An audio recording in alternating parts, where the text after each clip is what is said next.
Assalamualaikum warahmatullahi wabarakatuh, sahabatku, para pemimpin dan para manajer, serta calon pemimpin dan calon manajer.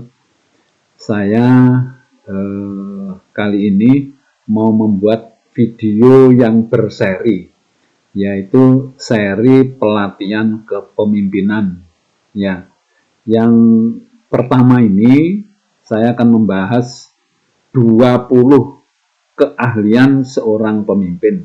Jadi kalau ingin menjadi pemimpin yang baik harus ahli ya dalam sesuatu bidang, terutama nanti yang akan saya bahas ini ada 20 keahlian yang harus dimiliki oleh seorang pemimpin atau manajer atau para calon-calon pemimpin dan manajer. Yang pertama, bahwa seorang pemimpin atau manajer itu harus memiliki keahlian atau ahli pidato dan berbicara. Karena apa? Karena seorang pemimpin itu nanti akan menyampaikan program-program sosialisasi dan lain sebagainya kepada bawahannya, kepada anak buahnya. Sehingga mau tidak mau seorang pemimpin harus belajar berbicara di muka umum, di publik, atau di depan anak buahnya. Ini mutlak. Bagaimanapun juga kita harus bisa ya menyampaikan sesuatu, menjelaskan sesuatu kepada anak buah. Jadi seorang pemimpin harus ahli dalam pidato dan berbicara. Yang kedua, seorang pemimpin harus ahli dalam mempengaruhi dan merayu orang lain. Jadi intinya seorang pemimpin itu adalah orang yang mempengaruhi orang lain untuk diajak bekerja sama menuju satu tujuan atau satu sasaran. Jadi mau tidak mau seorang pemimpin harus mempunyai strategi, cara bagaimana mempengaruhi anak buahnya, bagaimana mempengaruhi orang lain untuk bisa diajak bekerja sama untuk mencapai satu tujuan. Ya, jadi harus ahli dalam mempengaruhi orang lain karena pemimpin itu hakikatnya adalah mempengaruhi orang lain untuk diajak melakukan sesuatu ya mencapai tujuan. Yang berikutnya atau yang ketiga ini ahli di dalam diplomasi dan berdebat. Jadi seorang pemimpin itu kalau berdiskusi atau bincang-bincang atau berdebat gitu ya, itu harus ahli ya. Ahli dalam artian bisa menjelaskan, bisa mempengaruhi lawan bicara sehingga bisa menerima ide, gagasan atau pendapat yang kita sampaikan.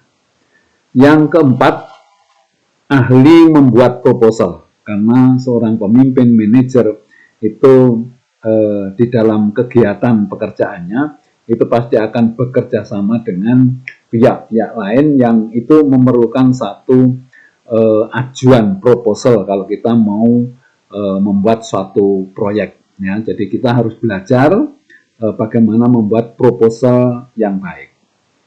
Yang kelima, ahli mengatur waktu. Ya, jadi seorang pemimpin itu bagaimana bisa memanfaatkan waktu seefektif mungkin. Karena waktu, ya, kalau di dalam bisnis itu waktu adalah uang, ya, sehingga kita harus bisa mengatur waktu dalam artian membagi waktu supaya pekerjaan kita atau supaya waktu itu bisa efektif kita gunakan. Berikutnya yang keenam yaitu ahli membuat skala prioritas. Ya.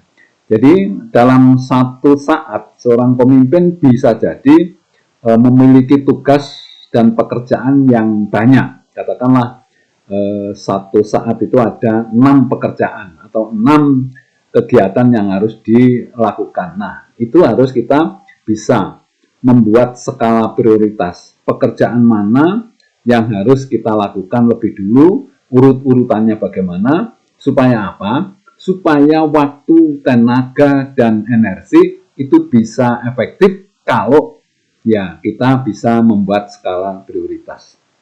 Kemudian berikutnya yaitu ahli mengatur dan mengendalikan anggaran. Kita tahu bahwa di dalam persaingan ini, ya persaingan yang ketat ini, kita ini harus membuat atau merancang satu kegiatan itu seefisien mungkin supaya kita bisa bersaing. Nah, oleh karena itu, seorang pemimpin, manajer harus mampu mengatur dan mengendalikan anggaran supaya pekerjaan itu bisa jalan, tetapi biayanya efektif dan efisien. Berikutnya, seorang pemimpin harus ahli membuat tulisan. Jadi maksudnya bahwa kita seorang pemimpin itu banyak hal-hal yang berkaitan dengan hal-hal yang harus ditulis. Contoh saja, kalau kita mau membuat mengadakan rapat, pasti kita harus membuat apa rancangannya. Kemudian kita mau memberikan pelatihan atau memberikan nasihat kepada bawahan, harus kita tulis dulu. Atau mungkin kita membuat satu tulisan yang memang harus dibaca oleh orang lain. Jadi intinya seorang pemimpin, seorang manajer harus ahli di dalam membuat tulisan. Kemudian keahlian berikutnya adalah ahli memberikan penjelasan. Nah, jadi yang dimaksud di sini bahwa kita seringkali mendapatkan sesuatu yang rumit, yang sulit, tetapi kita pada saat kita memberikan sosialisasi, menjelaskan kepada bawahan kita atau anggota kita, kita harus bisa memberikan satu penjelasan yang sederhana, yang bisa dengan mudah dipahami oleh anak buah kita. Ya. Kemudian keahlian berikutnya adalah ya ahli menciptakan visi dan misi. Maksudnya bahwa seorang pemimpin, manajer itu harus bisa membuat satu rencana angan-angan, ya visi itu angan-angan atau mimpi begitu. Kita ini mau apa yang kita tuju, dan juga nanti misinya itu bagaimana, ya itu harus kita mampu untuk bisa menjabarkan dari visi menjadi misi, kemudian kita bisa transfer ke anak buah kita supaya semua orang yang terlibat di dalam organisasi atau perusahaan atau instansi itu bisa paham apa yang kita mau ini. Kemudian keahlian berikutnya adalah ahli melihat dan menemukan peluang. Jadi seorang pemimpin atau manajer itu harus bisa melihat ya peluang, terutama kalau terjadi perubahan-perubahan, ya itu di setiap perubahan itu pasti ada peluangnya. Ya, seorang pemimpin harus bisa tahu, harus bisa menganalisa perubahan yang terjadi itu seperti apa, kemudian kita temukan peluang-peluang ya yang untuk kita lakukan sehingga kita atau perusahaan kita bisa tetap berjalan karena kita lihai, pandai dalam menemukan atau memanfaatkan peluang yang ada. Kalau perlu, kita bukan hanya menemukan, tetapi juga menciptakan peluang. Keahlian berikutnya adalah ahli mencari solusi permasalahan. Ya, saya kira di organisasi apa saja, itu setiap hari pasti ada masalah-masalah, muncul masalah baru, dan itu harus segera diselesaikan. Seorang pemimpin harus ahli ya mencari solusi, apa kira-kira solusi yang akan kita lakukan supaya permasalahan atau masalah-masalah yang muncul itu bisa segera kita selesaikan. Kemudian keahlian berikutnya yaitu ahli melihat kelemahan dan kekuatan organisasi. Ya, kalau kita ini kepingin hidup, organisasi kita ini ingin survive begitu, kita harus ahli melihat apa kelemahan organisasi kita. Kita inventarisir. Kemudian juga kekuatan kita ini kita inventarisir. Nah, kalau kita sudah bisa menemukan, maka kekuatan itu kita kembangkan, kita laksanakan, kita tingkatkan. Kemudian kalau kita menemukan kelemahan, nah kelemahan-kelemahan itu harus diminimalisir.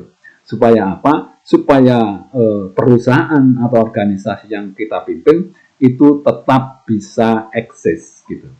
Kemudian ahli berikutnya ada ahli menyusun strategi. Ya, jadi kalau kita melakukan sesuatu kegiatan, ya karena kita ini banyak persaingan, kemudian di kemudian hari atau di depan itu juga banyak kendala, ya kemudian kemajuan zaman dan lain sebagainya, maka kita di dalam melangkah itu harus punya strategi yang tepat.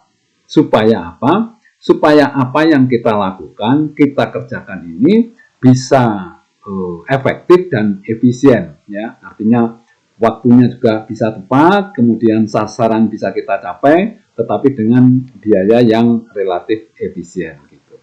Kemudian ahli berikutnya adalah ahli menata organisasi. Ya, salah satu tugas penting dari seorang pemimpin itu adalah menata organisasi, menempatkan orang-orang yang tepat ya di dalam tugas yang tepat juga. Jadi memilih orang yang tepat, menempatkan pada tempat yang tepat juga ya. Kemudian juga kita menyusun apakah organisasi kita ini sudah efektif efisien, tidak terlalu gemuk dan juga tidak terlalu kurus, sehingga operasional organisasi ini bisa berjalan manakala tatanan ya struktur organisasi itu bisa ditata dengan baik. Ahli berikutnya adalah ahli membuat jaringan atau jaringan kerja. Artinya seorang pemimpin harus banyak memiliki jaringan, yaitu networking. Jadi kita karena kalau kita ini banyak ya relasi, banyak jaringannya, insya Allah yang namanya kerja kita atau produk-produk kita atau itu bisa dipasarkan dengan baik dan kebutuhan kita tentang bahan baku dan lain sebagainya, informasi itu bisa kita dapatkan manakala kita memiliki atau bisa membuat jaringan kerja yang baik. Kemudian keahlian berikutnya adalah ahli mengamati dan membaca situasi. Ya, jadi seorang pemimpin itu harus intuisinya harus kuat gitu ya. Jadi bisa mengamati situasi perubahan-perubahan yang terjadi, kira-kira nanti ini akibatnya apa, kemudian kita harus melakukan apa supaya organisasi ini tetap bisa berjalan dengan baik. Dan nanti kalau kita sudah bisa menganalisa, membaca, mengamati situasi, maka kita menyusun program-program apa yang harus kita lakukan untuk mengantisipasi perubahan situasi. Keahlian berikutnya adalah ahli dalam memberikan informasi. Ya, jadi di dalam satu organisasi itu perlu kita ini memberikan informasi kepada bawahan kita. Tetapi informasi-informasi yang kita berikan kepada bawahan itu harus dipilah-pilah. Jadi level apa, informasi apa yang harus kita lakukan. Pada level menengah informasinya ini, bla bla bla bla. Untuk level yang bawah, kita juga harus mikir, jangan sampai justru informasi yang kita lakukan atau kita berikan itu salah, sehingga justru bawahan atau anak buah kita ini menjadi kacau pikirannya, semangatnya menurun, karena informasi yang kita sampaikan itu tidak tepat. Artinya tidak tepat itu, tidak tepat sasaran pada level itu, dan juga kemungkinan informasi yang kita berikan seharusnya itu tidak diberikan kepada level tertentu itu. Ya, jadi seorang pemimpin itu harus informatif, tetapi tetap dijaga atau dipilah-pilah mana yang harus diberikan kepada level tertentu. Keahlian berikutnya adalah ahli menangkis balik serangan lawan atau pesaing. Nah, ini memang satu keahlian yang tidak semua orang bisa. Artinya kita ini di dalam berorganisasi kan mesti ada pesaing-pesaing. Nah, bagaimana kita menangkis, kita melawan atau kita bersaing, ya, strategi bersaing itu harus kita miliki gitu. Kemudian keahlian berikutnya adalah ahli mempertahankan prinsipnya.